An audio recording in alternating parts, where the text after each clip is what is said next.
छत्तीसगढ़ विधानसभा के मानसून सत्र का अंतिम दिन और मलेरिया और डायरिया का मुद्दा बीते दिन भी काफी जोर शोर से उठा था।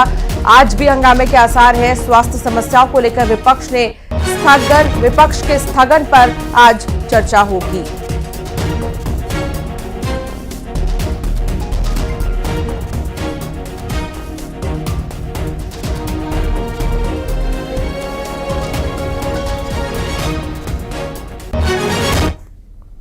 उज्जैन में महामंडलेश्वर ने हिंदुओं को सलाह दी है। महामंडलेश्वर ने हिंदुओं को 4 बच्चे पैदा करने की सलाह दी। दरअसल स्वामी प्रेमानंद महाराज का एक बड़ा बयान आया जिसमें हिंदू माताओं को 4 बच्चे पैदा करने की वो सलाह देते नजर आ रहे हैं। उनका ये कहना है कि 2 खुद रख लो, 2 हमें दे दो। तान बनाना है तो हमारी माताओं को एक नहीं, कम से कम एक परिवार में 4-4 पुत्र होना चाहिए।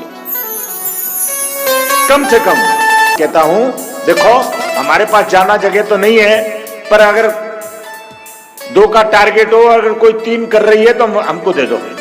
प्रेम से कहो श्री राधे, हम पाल पोस के बड़ा कर देंगे। नहीं तो आज से 25 साल पहले 2 करोड़ थे, फिर हुए 9 करोड़ और अब हो गए हैं 38 करोड़। और छत्तीसगढ़ हाई कोर्ट ने वार्ड परिसीमन पर रोक लगा दी और राज्य सरकार को कोर्ट के आदेश से बड़ा झटका लगा है। बता दें कि निकाय परिसीमन के बाद मंगाई जा रही थी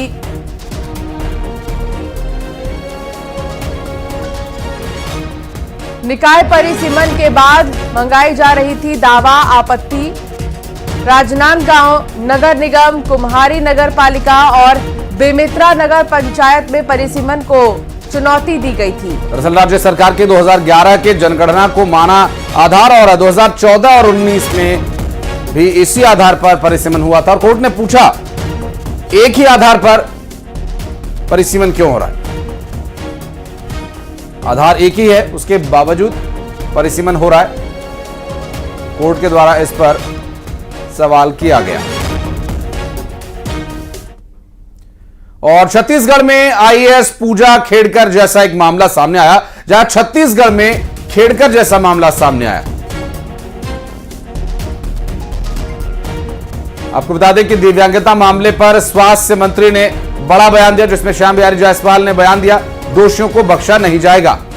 बता दें कि उन्होंने कहा कि दोषियों पर कार्रवाई जरूर होगी। दिव्यांग संघ ने दावा किया 7 डिप्टी कलेक्टर दिव्यांग फर्जी हैं, 3 लेखाधिकारी भी दिव्यांग फर्जी है, 3 नायब तहसीलदार समेत 21 दिव्यांग फर्जी हैं।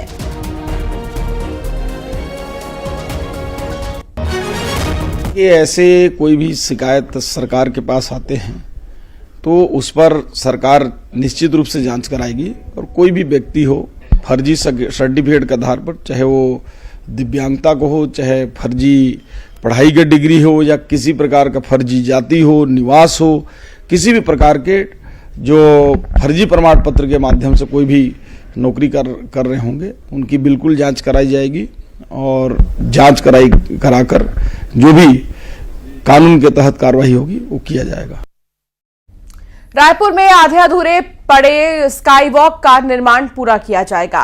दरअसल विष्णुदेव साय सरकार ने इस प्रोजेक्ट को पूरा करने के लिए अब बीड़ा उठा लिया है। दरअसल सीएम विष्णुदेव साय की अध्यक्षता में हुई बैठक में यह फैसला लिया गया। स्काई वॉक का उपयोग मुख्य तौर पर फुट ओवर ब्रिज के रूप में किया जाएगा और स्काई वॉक के अलग अलग जगहों पर सीसीटीवी कैमरास भी लगाए जाएंगे। आपको बता दें कि रमन सरकार में शास्त्री चौक पर स्काई वॉक बनाए जाने का फैसला किया गया था। इसका निर्माण भी शुरू कर दिया गया था, लेकिन 2018 में कांग्रेस सरकार ने स्काई वॉक के निर्माण पर रोक लगा दी थी और इसको लेकर राजनीतिक विवाद भी हुआ। 2017 में स्काई वॉक निर्माण का काम शुरू हुआ उसके बाद छत्तीसगढ़ में कांग्रेस की सरकार आई, काम रुक गया और लगभग 7 साल से काम रुका हुआ है। लेकिन अब स्काई वॉक को फिर से निर्माण करने का जो बीड़ा है वो बीजेपी की सरकार, राज्य सरकार उठाने जा रही है। हालांकि लोग अलग अलग तरीके से अपने जो अपनी बात है वो रख रहे हैं। कोई कह रहा है कि स्काई वॉक का निर्माण नहीं होना चाहिए और कोई इसे उपयोगी बता रहा है। लेकिन इस बीच राज्य सरकार ने एक बड़ा फैसला लिया है और अधूरे काम फिर से शुरू होंगे। और मध्य प्रदेश में बारिश है कि थमने का नाम नहीं ले रही। ग्वालियर, चंबल, सिवनी, मंडला, दमोह और बुरहानपुर जिलों में बाढ़ के से हालात बने हुए हैं। वहीं मौसम विभाग ने भारी बारिश का पूर्वानुमान जताया है। भोपाल, जबलपुर समेत प्रदेश के 18 जिलों में तेज बारिश का अलर्ट जारी किया गया। प्रदेश में अब तक एक महीने में 14.6 इंच बारिश हो चुकी है। और बारिश के बाद हालात चिंताजनक बने हुए हैं और लोगों को रेस्क्यू करना पड़ रहा है, जहां पानी भर जाने की वजह से काफी समस्या का सामना करना पड़ रहा है। अलग अलग तस्वीरें हम आपको दिखा रहे हैं, जहां अब देखिए लगातार हो रही बारिश का असर सड़कों, पुलों, नदियों, नालों और गांव तक में दिखाई दे रहा है। 2 तस्वीरें आपको इस वक्त दिखा रहे हैं। ये 2 तस्वीरें लगातार हो रही मूसलाधार बारिश का परिणाम। बिल्कुल, और ऐसे कई शहर हैं, गांव हैं जहां पर इस तरह की तस्वीरें देखने को मिल रही हैं। समुद्र का रूप ले चुकी है, कहीं पर नदी तो कहीं नाले उफान पर है। ट्रैक्टर भी नदी में फंस गया, तो कहीं पर इतनी तेज बारिश हुई है कि रपटा ओवरफ्लो होने लगा है। बारिश की वजह से दफ्तरों में पानी घुस चुका है, जिसे देखकर ऐसा लगता है कि मानो सब पानी पानी हो गया है। तस्वीरों में आप देख सकते हैं एमपी के शहर और गांव की हाल बयां करती ये तस्वीरें। मुरैना की तस्वीर देखिए, क्वारी नदी उफान पर है, तेज बहाव के साथ रपटे पर पानी बह रहा है।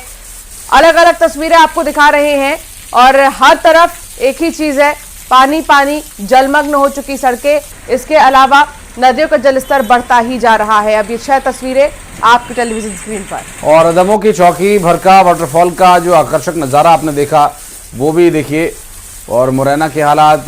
इसके अलावा बाढ़ में फंसे हुए लोगों को निकालने के दौरान छतरपुर में 5 लोग जिन्हें रेस्क्यू किया गया। रेस्क्यू के लिए एसडीआरएफ की टीम का सहारा लेना पड़ा। मुरैना से एक और तस्वीर सामने आई, जहां रपटे के ऊपर इतना पानी आ गया कि लोग जान जोखिम में डालकर उसे पार करने को मजबूर हैं। पन्ना में भी बारिश की वजह से हाहाकार मची है, तो हरदा में भी भरपूर बारिश हुई है।